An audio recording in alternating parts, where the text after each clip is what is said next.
Hello and welcome back to another video on the Wrestler's Way and to another edition of Smackdown Out of 10. And yeah, it's a big show today, lots going on.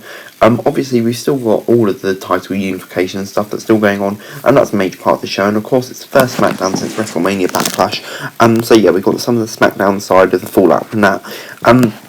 So yeah, like I say, stacked show, let's get straight into it with the Raw Tag Team Champions RK-Bro, who made fun of the Bloodline calling them losers. Zayn then came out to defend the Bloodline and told them to go back to Raw and never come back. Riddle called Zayn rusty because of his hair colour before Randy Orton questioned his position in the Bloodline. The Viper put out a challenge for Zayn on behalf of Riddle, and Zayn agreed to face the original blow, but maybe said it could be in a week or two. Zayn was trying to weasel his way out of it, but Adam Pearce came out and said the match was right now. And Zayn got an early takedown before Riddle got a triangular armbar combo. Zayn retreated to the outside but ran into Orton before Riddle dragged him back into the ring. Zayn was unloading on Riddle in the ring and tried for a headlock but took a parry kick instead, and the latter broke out. Riddle was then sent outside off the top right after a break and Zayn was in control. Riddle dodged the blue thunder bomb but took a Michinoku driver before Orton ran interference from ringside. Riddle got control of the match and hit a draping DDT thanks to distraction and then set up for the RKO, but Zayn ran out of the ring. Riddle then followed him out, but Zayn sent him into the ring post and into the timekeeper's area before heading back to the ring to wait for the count out. Riddle came back in the nick of time and hit the Bro Derek in the ring, picking up the victory. And yeah, gets 7 out of 10 from me. Really good match. Obviously, Sami Zayn just fits in with the character, and it's a big one for Riddle as well, so 7 out of 10. And backstage, Roman and the Usos wondering why RK-Bro was on their show. Jay and Jimmy Uso said that they will take care of the Raw Tag Team Champions once and all. And yeah, hopefully we get this unification match that we've all been waiting for. Ronda Rousey was up next and said that Charlotte Flair was one of the toughest faces she's ever fought. Rousey said that she wanted to be a fighting champion.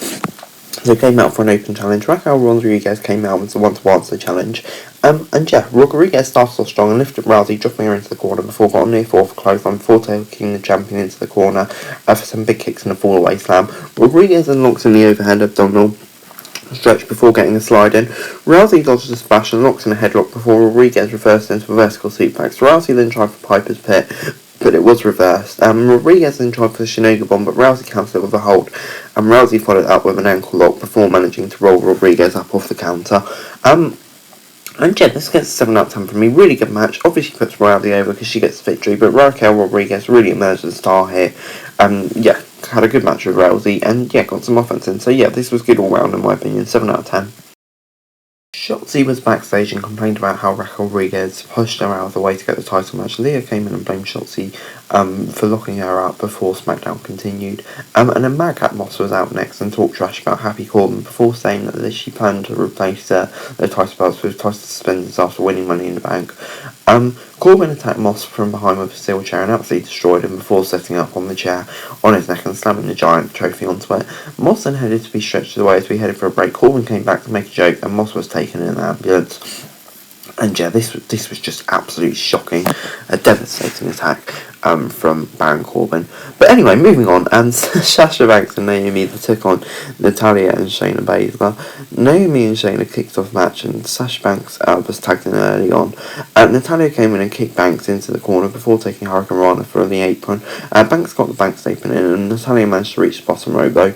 After a break, Baszler took out Naomi from the apron and stomped her on the head. Naomi turned her around and got a near fall in the ring before Natty tagged in. Naomi tagged her in the corner before Banks broke up Baszler's pin. Natalya was trying for the sharp shooter, but Naomi rolled her up to get the victory. And Jack gets 6 out of 10 from me. I mean, like, it's an okay match, but, you know, what can you really expect from a women's tag division? Backstage, Ricochet gave Drew Gulak a prep talk before the latter ran into Gunther, who destroyed him. I freaking love Gunther. Before we got Kofi Kingston versus Butch. Kingston came out of the gate with a big drop kick before Butch dropped him and unloaded on him. Butch tried for small joint manipulations before he was sent outside, but managed to dodge the dive. Xavier Woods then ran a distraction and allowed Kingston to kick Butch down at ringside before he headed for a break. Back on SmackDown, Kingston got a near fall off the SOS before Sheamus reached Bloody Holland, hyped Butch up for the finish. Kingston then came in with a double stomp before Sheamus took out Woods with a bro kick. Butch got the bitter end in the ring and picked up the victory. After the match, Butch ran into the crowd again when Sheamus and Holland Jennings came back. He finally came back and joined his team on the ramp to celebrate before SmackDown continued. I mean, like, the whole weird running away stuff when you won, okay. But you know, I'm just more pleased that Butch got a winner than anything else. Yeah, it's been long overdue and he deserves it, so 6 out of 10 from me. Sami Zayn was backstage and told Paul Heyman he wanted Roman Reigns to know he was still on the Bloodline side, and before Reigns and Bloodline were out next on SmackDown and their introductions were done, the Tribal Chief said that after last Sunday there was nobody left for them to beat. Reigns added that the Usos would face RK Bro in a unification title match before the Raw Tag Team Champions came out to join them. RK Bro made the challenge official and Usos are setting a match up for next week. The Usos and Roman Reigns were showing off their title collection in the middle of the ring when Riddle hit Reigns with a knee strike and retreated as SmackDown went off the air. Next week, I'd like to think it's going to happen, but surely it will happen at the next pay-per-view or even Money in the Bank. So yeah, not sure about that. But anyway, overall this week, SmackDown gets a 7 out of 10 for me.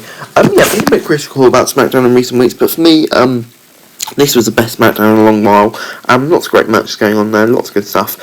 So yeah, on the whole, gets a 7 out of 10 from me. Enjoyable SmackDown. I just hope to see it on a more consistent basis from now on, because yeah, like I said, this was a really good episode. But anyway, guys, that's the video. Thanks for watching. Remember to like, share, subscribe, leave all the comments down below for us. So thank you so much for daily wrestling news and subscribe to my channel. Screen right now, would be greatly appreciated. Thanks very much for watching. Peace out.